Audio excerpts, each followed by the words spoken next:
puzzled. The photograph had been taken outdoors, perhaps by the sea, somewhere windy anyway.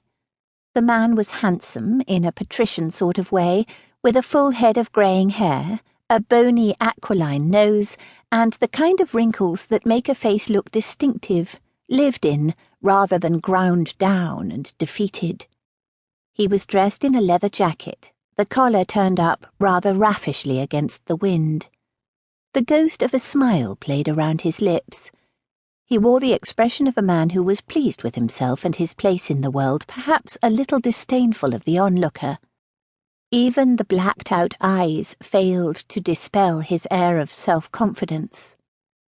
I checked the envelope to see if there was a letter inside, but it was empty. I turned it over and studied the postmark.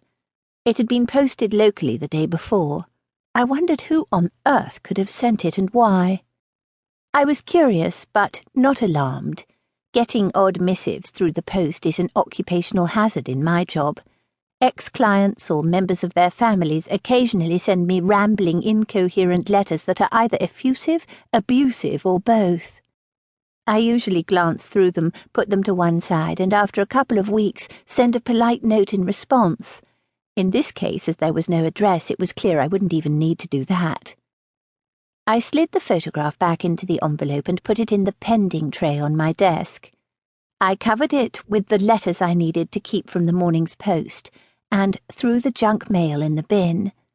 Then I opened my coffee, blew on it, and took a sip. The phone rang. I didn't pick it up because I knew who it would be. Bob was away at a conference. The answer phone came on and I listened.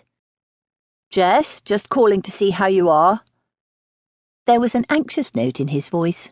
Good, I thought. Serves him right. Let him suffer.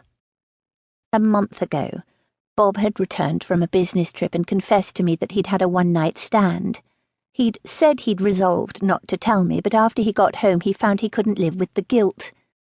He'd begged my forgiveness, explained that he wasn't unhappy with me, but that he'd been feeling frustrated in his career. It had been a pathetic attempt to boost his ego, he'd said.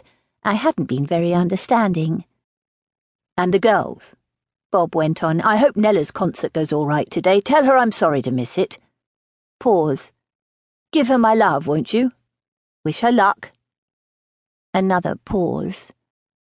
I'd asked him how old the woman was. About 30, he'd said, shame-faced. Who was she? I'd wanted to know.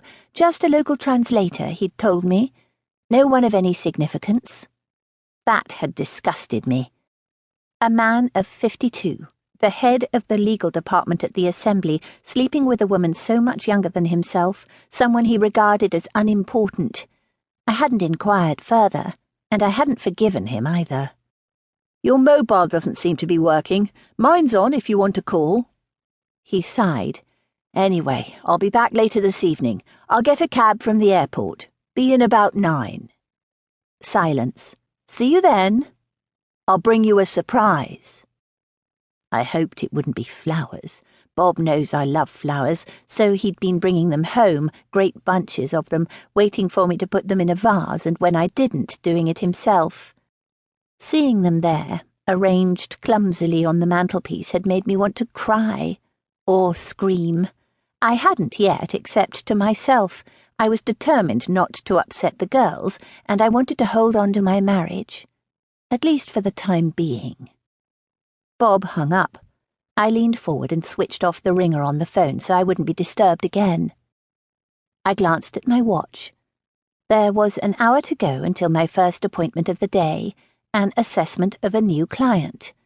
I decided to spend it doing some research on one of the regulars I had coming in later on, rather than letting my mind dwell on Bob, what he might be getting up to at the conference, and how I was ever going to forgive him for his betrayal.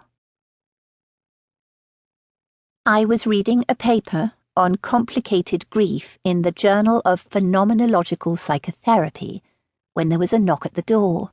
I glanced at the clock. My new client had arrived a little ahead of time, but, as it was his first visit, for an assessment rather than a session, I put away my paper, picked up my notes, walked over to the door, and ushered him in. I noticed immediately